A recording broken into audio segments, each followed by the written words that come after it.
Hey everybody, Scout Crafty here again. It's Wednesday, midweek Wednesday. I hope you're enjoying your week so far. I've always liked Wednesdays. You know, as a young man, I went to Catholic school here in Queens, and we had half a day on Wednesday. We would get out at noon instead of the normal 3 o'clock. And it was so wonderful to get out that half a day. It really felt like it was something to look forward to in the middle of the week. So ever since then, I've always liked Wednesday. It has a special place in my heart. Yesterday was a great day because, you know, spring is in full bloom here, and I went upstate. And, you know, I want you to just take a moment, sit back, relax, and come with me upstate. Just take a look at how beautiful it is. Take a deep breath of the fresh air.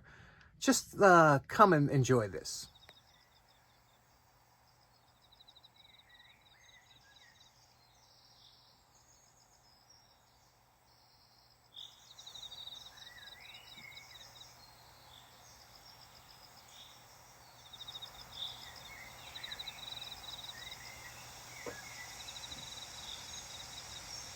Now, if you look really close on that log in the back, you can see that turtle sunning himself. He's quite shy.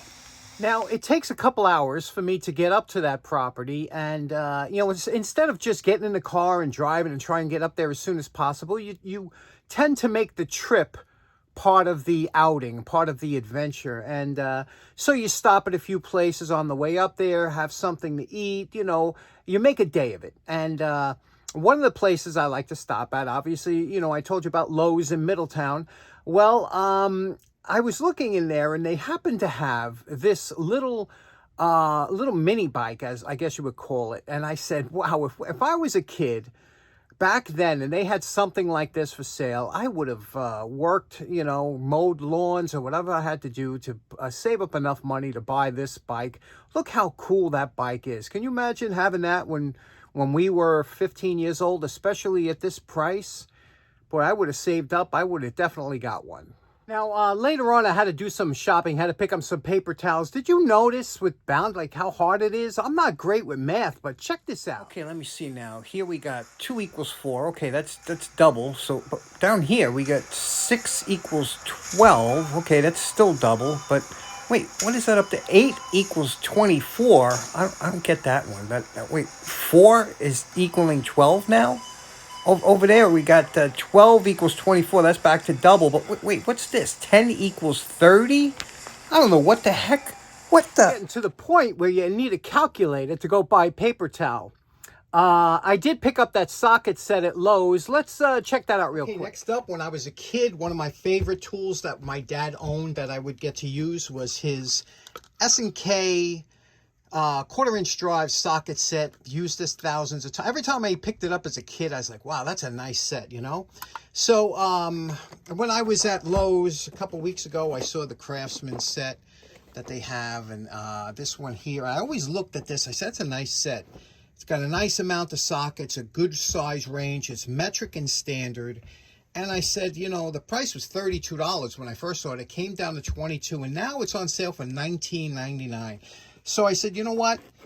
I bought it, and let me show you what it is. It's an interesting little set here. First of all, you can see it's got a lifetime warranty, and of course it's made, can you see that? It's made in Taiwan, which is what we like. So pick the set up for $19.98. Now, incidentally, if you wanted to buy just this ratchet alone, let me show you here, just this ratchet alone, if you went and said, I just want the ratchet, and you look, this ratchet is like $21.50, just the ratchet alone. So you could see what a deal it is to buy it in the set. This is the Taiwanese made ratchet, heavy duty, well made for the money again.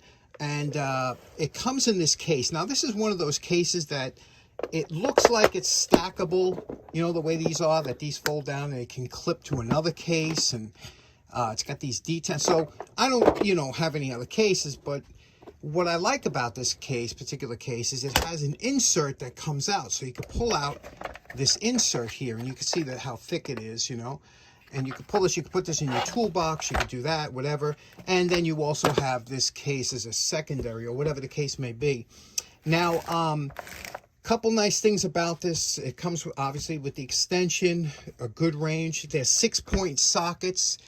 Look at the broaching on that. Beautiful job with the broaching. It's a thin wall socket. Thin wall sockets are superior for getting into a lot of areas. And it's a lifetime warranty, so you don't have to worry about splitting them out. It is stamped instead of etched. And what a nice engraving they have in there. Nice and deep. So the chrome plating is nice, even though I've been kind of handling them. They're full of fingerprints. And it's just a nice set. Another thing is they got the indents in there. You see them in each side. So when you put this on here onto your ratchet, it is not coming off. You cannot get this off unless you depress the button, the release button. So that's nice. Fine tooth. Easily adjustable on top, but not overly wide, profile-wise. I just like the set. I think for $20 for the price, I don't think you could beat it. You know, I think that if you have the availability to pick this up, I think it would be a good addition to your toolkit. Craftsman. Next up, got an excellent question from my buddy Phil Parker. I believe Phil Parker is from the UK, but Phil asked, he says, how come, you know, when you see these fans, they go from 0, they start at the high, they go 3, high, medium, and low. Why don't they just go low, medium, and high? That's a great question, and let's dive into that now. Phil, that's such a great question, and we're going to dive into this when we talk about motors next week, but I'm telling you right now, the reason that most of our fans are AC induction motors, okay? And AC induction motors are fantastic motors. The problem, the only shortcoming they have is they have very low torque to start. So in other words, if I was to put my finger in here and turn that fan on, the fan would just touch my finger, it would make a humming noise, and that's it. It doesn't have enough power in the beginning until it starts spinning. Once it's spinning at a good speed, that's when these become efficient, and you know, that's when they're running where they should be. But so what they do, the manufacturers always, in order to overcome this low torque problem that these motors have, is they always start them on high, so it gives it a better chance to get up to speed where it's moving and get running. Because every time that this thing lags, these windings heat up. Now, heat is the enemy of all these induction motors. You don't want them to get hot. But if you were to hold this here like this, these things, it would hum and these would get very hot.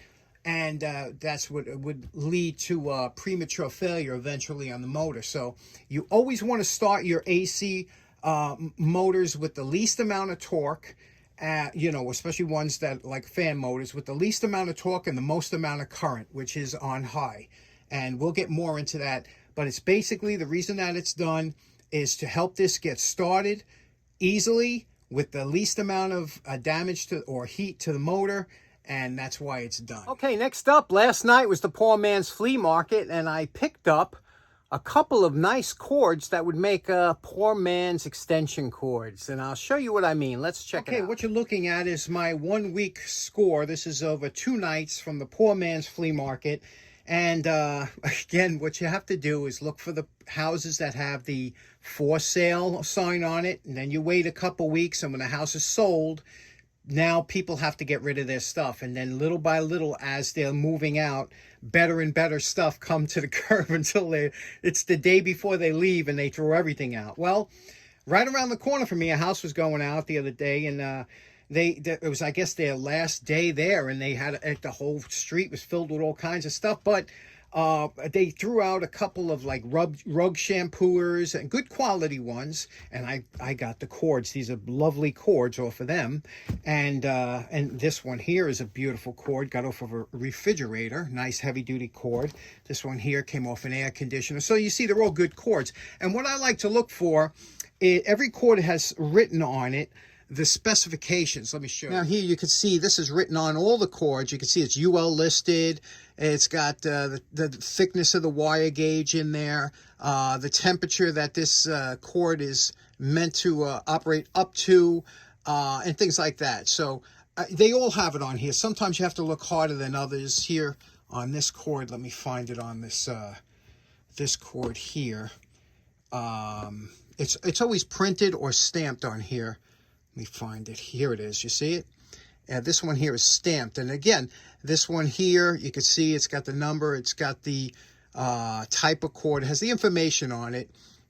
This one is a USA cord, a good cord to have 300 volts rather, it's good for. So when you get a cord like this, you know, you cut it off at the source and you make a poor man's extension cord. And what you need is you're going to need a female, because it already has the male. Look at this. This even came, because it came from an old house, it even came with the adapter, the ground adapter, because I bet you that house didn't have grounded plugs. So they had a grounding adapter, which is, again, a nice find. But then what I do is I pick up, or if you have or whatever, you pick up a receptacle. Now, you can get these anywhere from a couple dollars up to, the more you want to spend, the better they are. This one's a pretty decent one, but it's illuminated.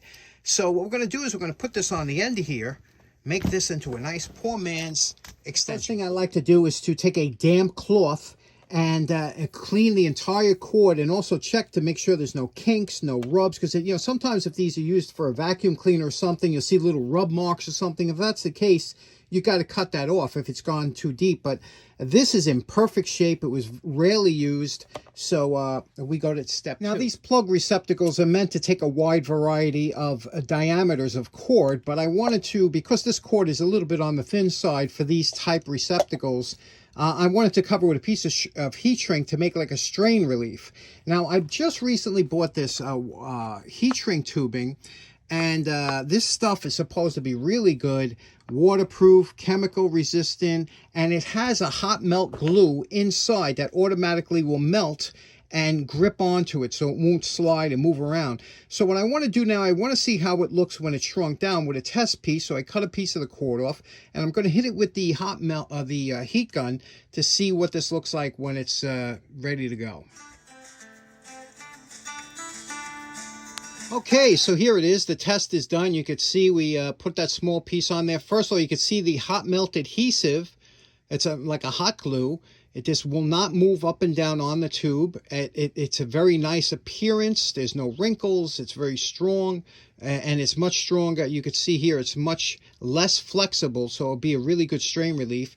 So we're going to put a few inches on the cord before we start working on the, but that's nice, huh?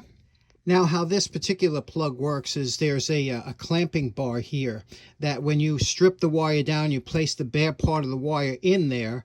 When you turn the screw here like this, watch the clamp close. It'll close around the wire. See that? So there's no way to wrap it around. It can only go in one side, and that's how it's done. Now, there we have our poor man's extension cord. And if you're like me, I love doing this stuff. You can see here, this is a really nicely molded plug on here, USA made. It's hard to find USA made cable on a lot of stuff today. Let me plug this in and show you what's another additional feature. I'm going to plug it in here. Okay, it's illuminated. That's right. The cord has a small green light in there to let you know that you have power. That's always nice. And now let's always check it. So what you do is you put in a outlet checker here, and you can see this is correct. If the two lights on the right, it's correct. It doesn't have an open ground or anything, so we're good to go. Isn't that nice? Isn't that? And look at that. Look at that nice bit of strain relief all the way back here, so you don't have to worry about. That's usually where you get all that bend and stuff. I just like it. Nice little cord. Price was right. These things, I buy these in the 5-pack, and they were $25, so they run about $5 a piece. They're a little bit more expensive, but you know, it's a good thing to have. Okay, so in closing, I'll have a link in the description for the heat shrink tubing with the adhesive in it. It's not cheap, but it's probably a lifetime supply for me. And same thing with the receptacles, the female receptacles, just in case you're interested. It's more stuff you don't need. I hope you have a great rest of your week, and I'll see you again on Friday. Take care now. Bye-bye.